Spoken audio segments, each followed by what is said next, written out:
মধুপুর গ্রাম। সেই গ্রামে বসবাস করত এক মিচকে শিয়াল। শিয়ালটা বড্ড ইচ্ছে ছিল সে একটা স্কুটি কিনবে। তাই তার বাবাকে বলে, বাবা আমাকে একটা স্কুটি কিনে দাও, সেটা দিয়ে আমি চড়ে বেড়াবো। এই বাড়ি ও বাড়ি দু টানে চলে যাব, আর তোমার ক্ষেত খামারে কাজ করতে দেরি হবে না। তখন বাবা বলল, আমরা গরিব মানুষ, আমাদের কি আর অত টাকা পয়সা আছে? আমার বাপের ভিটাটাই আছে আমার শেষ সম্বল, তা না হলে এখানে আর আমার কিছুই নেই। আর তখন থেকেই মিসকে বাবার ক্ষেতের যত ফল গাছ আছে সব ফলগুলো বিক্রি করে দিয়ে আর বাড়ির জমিটাও বিক্রি করতে যাবে জমিদারের বাড়িতে। ক্ষেতের সব ফলগুলো নিয়ে সে বিক্রি করতে চলে যায়। আর বাড়ি আর ফল বিক্রি করে যা টাকা পায় তা দিয়ে সে একটা গাড়ি কিনে। গাড়ি তো সেই সুন্দর হয়েছে যেটা মিসকে দেখে আর বড্ড হাসে। এই সব কিছু শুনেই তার বাবা তাকে বলল, কেন সে এমন করলো, কেন তার বাপ দাদার ভিটে বাটি বিক্রি করে সে এই গাড়ি কিনলো। তার এই পাপের শাস্তি তাকে পেতেই হবে, এই গাড়ি হবে তার মৃত্যুর কারণ। কিন্তু মিসকে এটা কোনো বিষয়ই মনে করে না। সে ভাবে গাড়ি কেন তার কিছু ক্ষতি করতে যাবে। গাড়ি তো আর অত করে ভাত খায় না, গাড়ি চলে তেলে। তেল ভরলে গাড়ি পকপকিয়ে চলে যাবে। তাই সে গাড়িটি বারবার করে দেখতে থাকে। সে গাড়ির কাছে এসে বেশ খুশি, তার সারা জীবনের ইচ্ছেটা পূরণ হলো। তখন সে ভাবে, বাবা যে বলেছে গাড়ি আমার কাল হবে, কিন্তু কিভাবে? এই গাড়ি তো আমার কোনো ক্ষতি করতে পারবে না। যাই, এখন আমি একটু তাহলে চড়ে সব জায়গায় ঘুরে আসি। আমাদের তো আর জমি নেই, অন্যর জমিতে গিয়ে দেখে আসি রকিব চাচার কেমন ফসল হলো এবার। আমার ফলগুলোও তো বিক্রি করে দিয়ে এসেছি। যাই হোক, এখন আর কি করার আছে, আমি যাই, গিয়ে একটু চক্কর মেরে আসি। বেশ, আর ভালো লাগছে না বাসায় বসে, গাড়িটিও সবাইকে দেখিয়ে আসি কেমন হলো আমার এই সুন্দর গাড়িটি।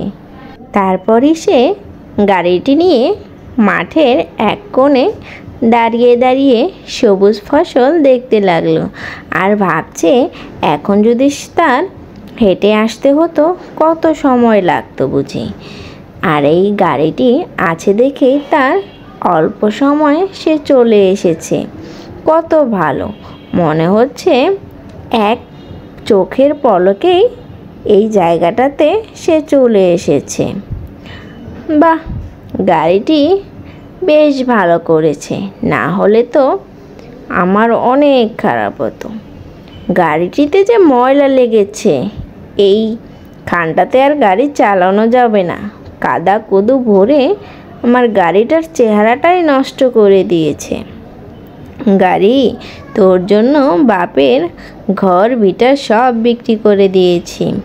তোর শরীরে ময়লা লাগলে যে আমার বড্ড কষ্ট লাগে, তাই তোকে একটু পরিষ্কার করে দেই, একটু দাঁড়া।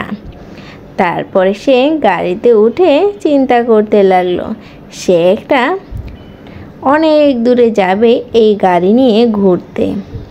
এখন তো আর কেউ তাকে জমিতে খেতে কাজ করতে যেতে বলবে না।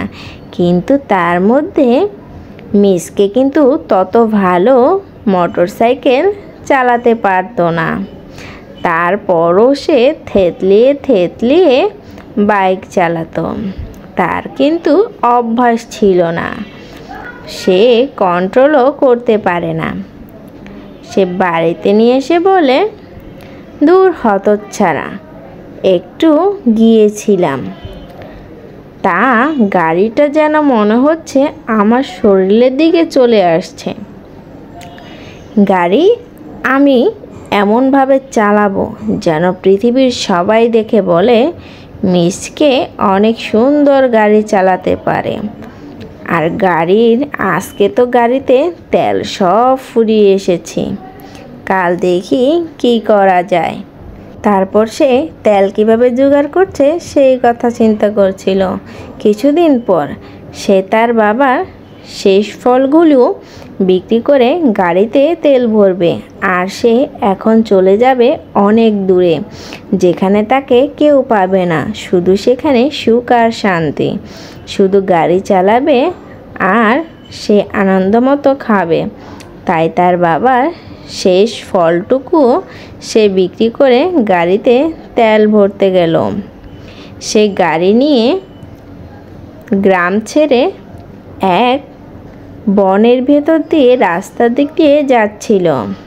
হঠাৎ করে যেতেই তার গাড়ি তাকে ঠস করে ফেলে দিল, আর সে চোখে চেয়ে রইল।